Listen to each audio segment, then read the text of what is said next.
반갑습니다. 2024학년도 학교폭력 예방교육. 저는 오늘 학교폭력 예방교육을 담당하는 바른생활지원부 소속 학교폭력 책임교사 정남준입니다. 오늘 예방교육은 학교폭력에 대한 개념, 정의, 그리고 신고 방법 등등을 먼저 만나보고 이후에는 학교폭력 사안이 어떻게 처리되는가에 대해서 설명을 드려볼게요. 자, 먼저 학교폭력에 대한 개념입니다. 학교폭력이란 쫙 있는데 여기에서 여러분들이 주로 이제 학교폭력 사안이 많이 발생되는 건에 대해서 설명을 드려볼게요. 먼저 학교폭력이란 내외에서 학생을 대상으로 발생한 폭행, 때리는 겁니다. 뭐 상대방이 무슨 욕을 했다 그래가지고 바로 치는 경우, 물론 욕을 한 것도 언어폭력이지만은 때리는 경우는 직접적인 상해입니다. 물론 폭력에서 뭐가 더 헤비하고 뭐가 더 약하고 이런 건 기준이 없어요. 하지만 직접적인 폭행의 경우는 조금 더 안 좋게 보일 수 있습니다. 때리는 경우 또는 협박하는 경우, 야 너 뭐 해? 안 하면 죽어 막 이런 식으로 협박하는 경우, 혹은 명예훼손이나 모욕, 누군가에 대해서 험담을 하고 누군가가 듣기 싫어하는 말을 소문을 내고 퍼뜨리고 이런 것들이 명예훼손이나 모욕에 해당됩니다. 그리고 강요, 뭐 시키는 거죠. 뭐 협박이랑 큰 차이가 없어 보이죠. 협박은 좀 더 무력적인 행위가 있는 거고, 강요 같은 경우는 강제로 어떤 것을 하게 시키는 행위. 뭐 비슷하죠, 이거랑. 성폭력, 남고여서 성폭력이 없지 않겠냐고 하는데, 남고여도 성적 수치심이 유발되는 행동이 발생됩니다. 막 뭐 바지를 벗긴다던가 이런 거 남고여도 하면 안 되는 겁니다. 또 따돌리, 대놓고 누군가를 따돌리거나 은근히 따돌리거나 쟤랑 대화하지 말자 이러면서 소외시키는 경우, 이런 것도 당연히 따돌림의 대상입니다. 또 사이버 폭력, 그 있잖아요. DM이라던가 에어드랍 이런 걸로 막 폭력을 가하는 경우, 총합하자면은 학생을 대상으로 학교 안이든 밖이든 상관없어요. 선생님, 학교 폭력인데 학교 안에서만 아닙니까? 할 수 있는데 뭐 그냥 길바닥에서, 뭐 한강 공원에서 등등에서 발생한 폭력도 학교 폭력입니다. 대상자가 기준이에요. 학생을 대상으로 한 이런 범죄 행위들은 학교 폭력에 해당됩니다. 여기에서 가해자가 애매한데, 가해자가 학생이 아닌 경우는 저희가 학교폭력대책심의위원회에서 상대방에게 조치를 내릴 수가 없어요. 다만 피해 학생의 보호를 위해서 저희가 최선을 다해서 어떠한 조치를 내릴 수 있고, 경찰과 연계해서 그 성인이나 자퇴한 사람이 추가적인 피해를 입히지 않게 저희가 방어를 할 수 있습니다. 즉 다시 말하자면 학생을 대상으로 한다는 점. 또한 학교폭력은 공소시효가 없습니다. 만약에 초등학교 때 발생한 사항을 그 당시에는 신고를 안 했어요. 그냥 혼자 끙끙 앓고 있어요. 나중에 중학교 때 고등학교 와가지고 상담 과정에서 그 과거의 트라우마가 나온 거죠. 이 경우에도 신고가 될 수 있습니다. 뭘 그런 거 가지고 그러냐? 학교폭력은 그런 거 가지고가 없어요. 이따가 설명할 기회가 있을 겁니다. 자, 다음 이어서 해볼게요. 여기 보시면은 개구리가 있죠? 개구리한테 돌이 날아오고 있어요. 우리가 장난으로 막 돌 던지고 물수제비를 갈기고 그러는데 이거에 맞는 개구리는 바로 뚝배기 깨지는 겁니다. 이렇듯 장난을 치더라도 우리가 무심코 던진 장난에 상대방이 엄청난 상처를 입을 수 있습니다. 폭력은 비단 학교 폭력뿐만 아니라 모든 폭력 자체가 상당히 오래 남는다는 특징이 있어요. 뭐 예를 들자면은 제가 고등학교 때 영어 선생님한테 뺨을 38대를 맞았는데 그 기억이 지금도 남아있어요. 지금도 그게 상처입니다. 뭐 제가 교생 실습 나갔는데 교장 선생님 그분이에요. 그분이 저한테 허허허 정선생 왔는가 이러는데 제가 속이 부글부글 끓더라고요.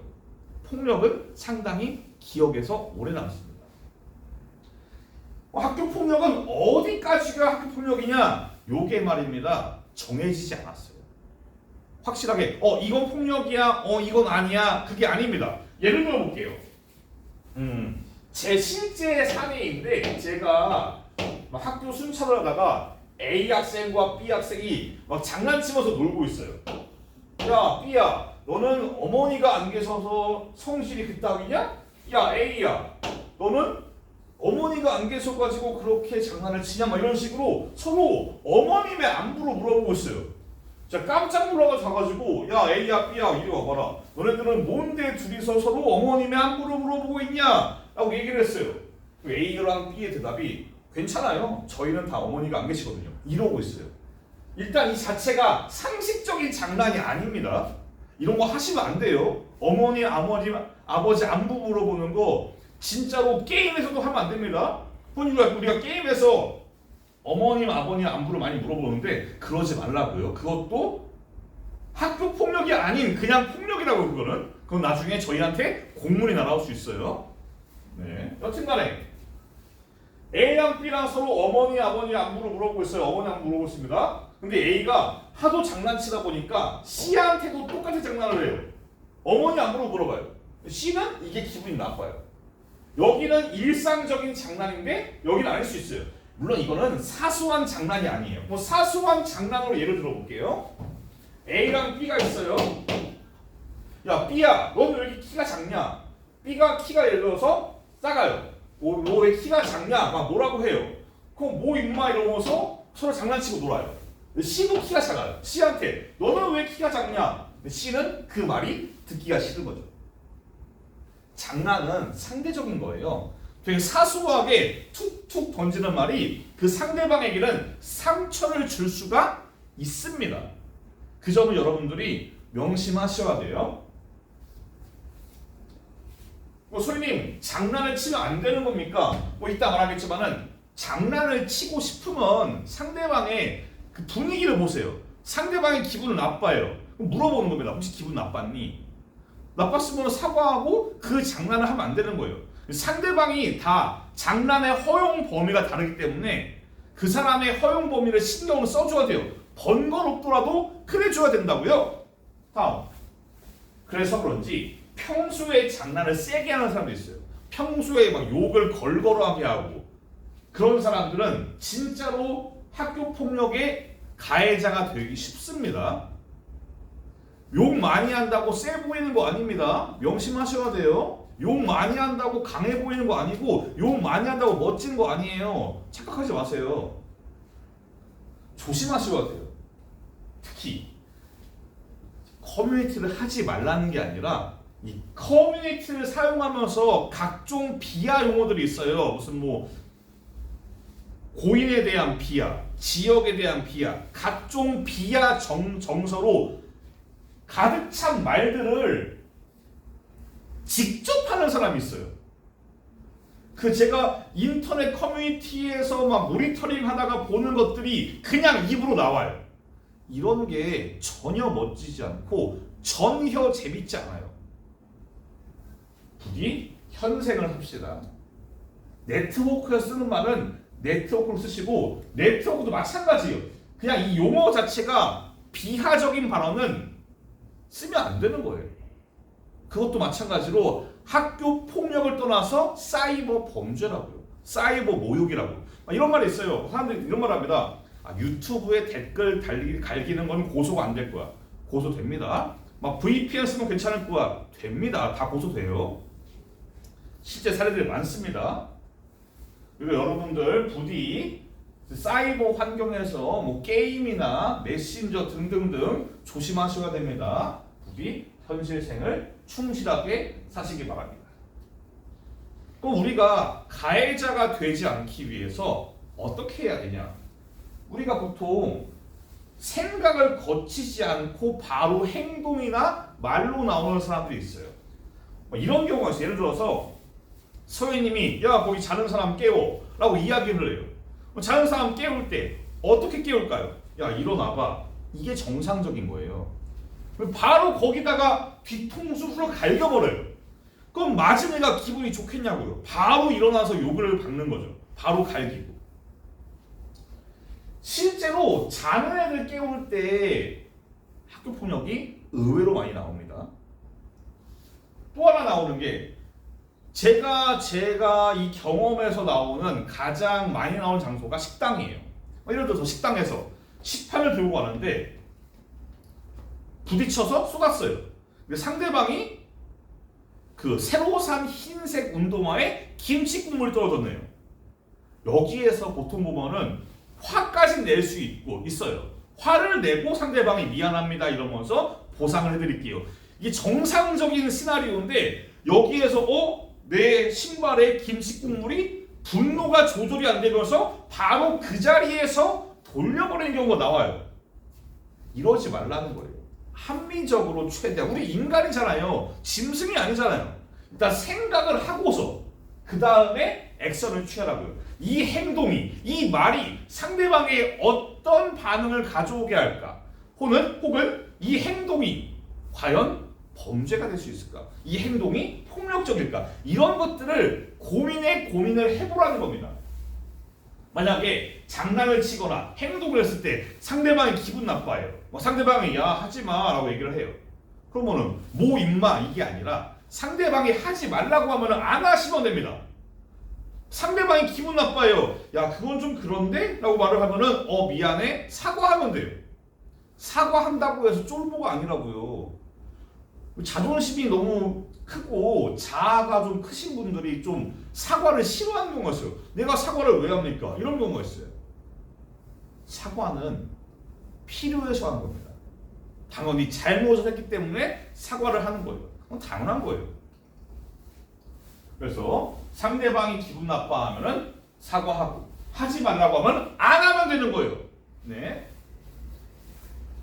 만약에 학교 폭력이 발생했어요. 여러분들이 있는 반에서 둘이서 서로 막 아웅다웅 싸우려고 해요. 아직 주먹을 안 돌렸는데 뭔가 분위기가 느낌이 싸해요. 아니면 누가 따돌리는 걸 봤어요. 막 놀려요. 그런 걸 봤어요. 이 경우에 어떻게 신고해야 되냐? 가장 빠르고 정확한 거는 5층의 제3교무실로 오시면 됩니다. 저를 찾아오거나 제가 아니더라도 5층의 제3교무실로 오면은 제일 빨라요. 왜냐면은 112는 출동 시간이 있잖아요. 제3교무실에 오면은 아무든 누가 일단 내려가서 조치를 합니다. 가장 빨라요. 혹은 지나가는 쌤들 아무나 불러도 됩니다. 일단 초동 대응은 기초적인 초반 대응 가능해요. 또는 112 저희한테 하기 싫으면 112라던가 117 이따 설명하겠지만은 117은 학교폭력 전담 신고번호입니다. 또는 학교 전담 경찰관 저희는 강서경찰서에서 여성 청소년과에서 전담 경찰관이 있습니다. 아직 제가 올해 바뀌어가지고 지금 게시판에 붙은 거를 안 고쳐놨는데 제가 최대한 빨리 고쳐놓을게요. 올해 바뀌었거든요.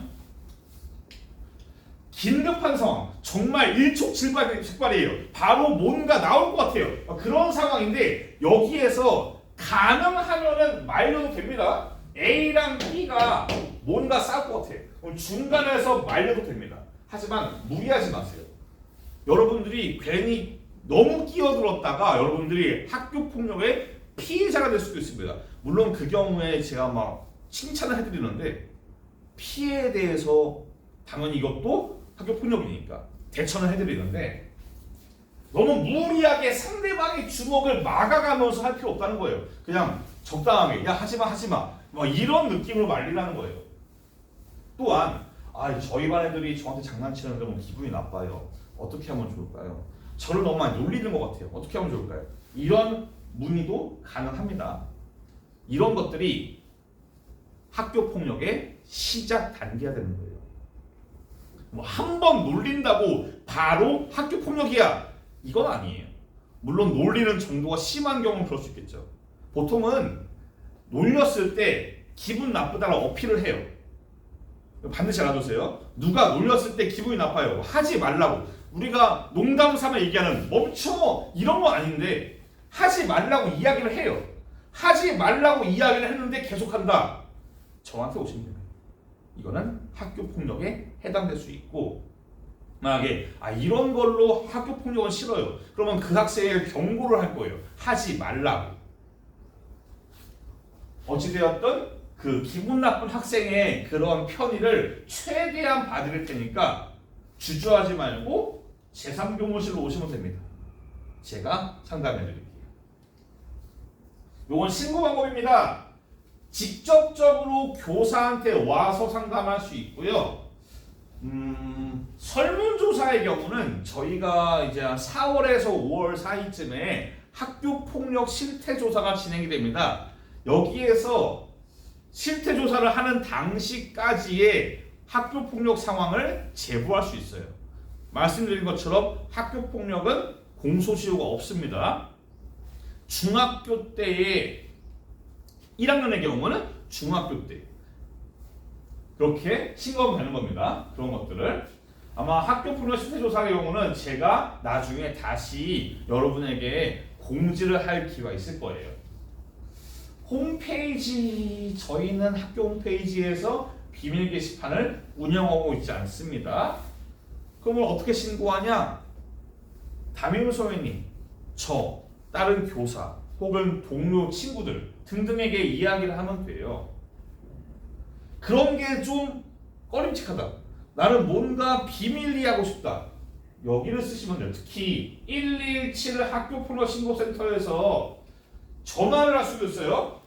국번 없이 117 또는 문자. 저는 전화에 공포증이 있어요. 문자로 할래요. 그러면은 샵 0117 문자로 할 수 있습니다. 또는 전담경찰관 112 등등등 다양한 신고 방법이 있으니까 여러분들이 신고하시기에 편한 방법으로 신고하시면 됩니다. 저희는 결코 학교폭력을 은폐하지 않습니다. 신고에 대해서 최대한 진짜 가능한 피해 학생의 목소리를 듣고 이 문제를 해결하기 위해서 많은 노력을 합니다.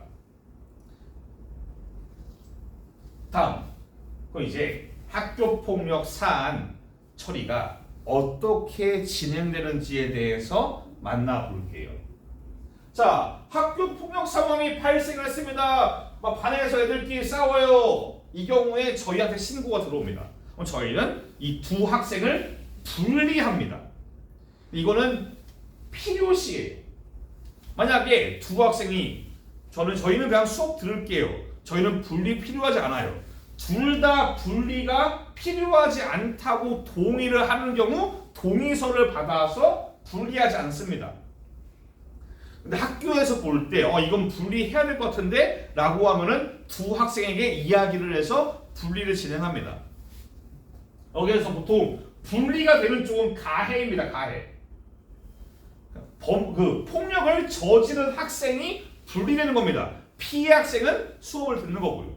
물론 가해 학생에 대해서 학습권 보장은 이루어집니다. 만약에 가해 학생이 나도 맞았다, 나도 피해다 라고 우겨가지고 이렇게 주장을 하면은 둘 다 분리가 되는 겁니다.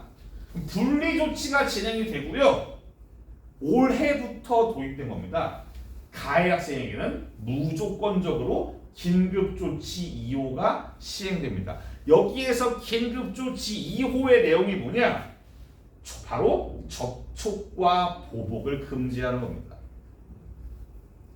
우리 학교폭력에서 보복 행위는 가장 센 가중처벌이 나와요. 만약에 학교폭력 대상자가 접촉 및 보복을 했다. 너 왜 신고했어? 이렇게 가가지고 접촉을 한다. 가중처벌이 셉니다. 저 2호를 어기는 경우에 처벌은 조치는 출석 정지부터 시작해요. 이 가해 학생에게 어떠한 조치가 나오는가는 다음번 예방교육 시간에 안내를 드릴 건데 요게 출석 정지부터 퇴학까지 나올 수 있는 상당히 묵직한 긴급조치입니다. 어기면 절대 안 되는 겁니다. 특히 우리 영등포 공고의 경우는 과별로 나누었기 때문에 다른 반이라 해도 함께 모이는 경우가 발생해요. 이 경우에도 접촉이나 보복을 하시면 안 되는 거라고요. 그리고 긴급조치 시행한 다음에 학생 불러서 진술서를 받아요. 학폭에서는 진술서를 확인서라고 부릅니다. 왜 최초인가? 나중에 또 써야 됩니다. 그건 이따 설명드릴게요. 학생 확인서를 작성하고 저희가 보호자한테 연락을 하고 그 장소에 있던 학생들에게 목격 학생 진술서를 받아요. 저희는 목격 학생을 최대한 전부 다 조사합니다. 제가 가장 많은 기록은 18명을 조사한 적이 있어요. 다 합니다. 웬만하면 다 해요. 왜냐면 이게 객관적인 결과가 나올 수 있기 때문이에요. 최대한 많이 확보해서 일단 저희의 상급기관인 강서양천 교육지원청에 보고를 합니다.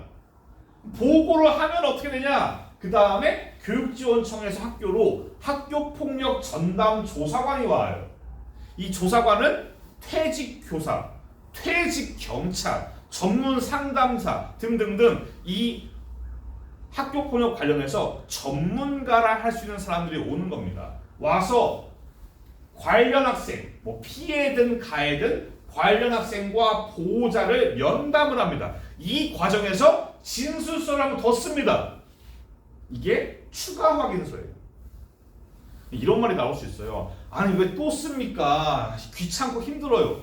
어쩔 수가 없습니다. 지금 저희 규정상 그래요. 또한 이 학생들이 진술이 처음이랑 나중이 달라질 수 있거든요. 달라지면서 나오는 사실들이 있고 달라지면서 왜곡이 될 수 있어요. 자기한테 유리하게 말할 수도 있고요. 새로운 증거가 나올 수도 있어요.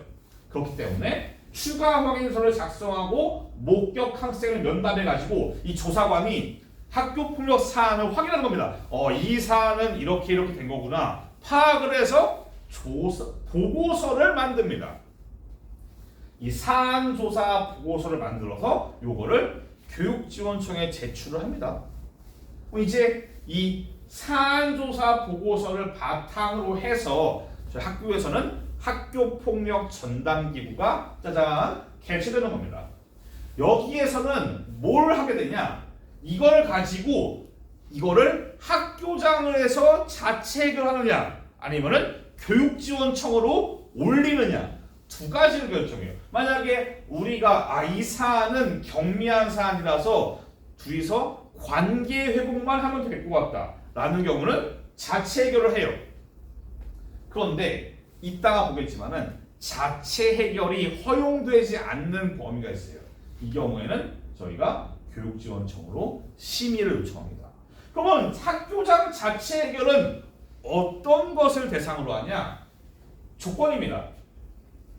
4가지 조건을 일단 1차적으로 충족을 해야 돼요. 먼저 2주 이상의 신체적, 정신적 치료를 요하는 진단서를 발급받지 않은 경우, 진단서를 끊으면은 자체 종결이 안 되는 거예요. 두 번째, 재산상의 피해가 없거나 즉각 복구된 경우, 혹은 복구를 약속한 경우. 즉 재산상의 피해가 없는 경우예요. 세 번째, 지속적이지 않은 경우. 일회성인 학교폭력이어야지 자체 해결되는 겁니다. 계속 주기적으로 계속 3번, 4번, 5번 한 학생이 다른 학생에게 계속적인 폭력을 가했다. 계속 물렸다. 계속 때렸다. 이 경우는 자체 해결이 되지 않는 겁니다. 또한 보복행위. 아까 말했잖아요. 학교폭력은 보복행위가 가장 헤비합니다. 다시 정리할게요. 진단서를 발급받지 않고 재산상 피해가 없고 일회성인 경우, 보복이 아닌 경우, 이런 경우여야지 자체 해결의 1차 조건이 달성되는 겁니다. 2차 조건은요, 피해 학생이 동의해야 돼요. 다 요건이 되지만은 저는 안 됩니다. 저는 싫어요. 피해 학생의 목소리. 저는 싫습니다. 저는 이거 꼭 심의 받고 싶어요. 하는 경우에는 반드시 개최가 요청되는 경우입니다. 사소해 보인다는 거는 저희도 판단하기 조심스럽거든요. 피해 학생이 받을 상처는 저희가 함부로 이거 사소한 거야, 이거 가벼운 거야, 별거 아니구나 하면 안 되는 거거든요. 그래서 원하는 경우에는 반드시 가는 겁니다. 그래서 이렇게 자체 해결 조건의 대상이 되는 경우에는 아까 말한 것처럼 관계 회복 프로그램을 진행합니다. 물론 이게 학교 폭력이 이전과 같은 관계가 되지 않아요. 하지만 적어도 피해 학생이 왜 기분 나빴는가? 이 기분 나쁜 거를 폭력의 상처를 어떻게 해야 될까? 이 치유의 개념, 공감의 개념, 상대방의 상처를 공감하는 개념으로 아시면 좋을 것 같아요. 자, 이렇게 진행되고요. 일단 제가 준비한 교육은 여기까지입니다. 여러분들은 사실 학기 초에 학교 폭력이 많이 발생을 해요. 서로 간의 기싸움, 세 보이려는 자들의 싸움.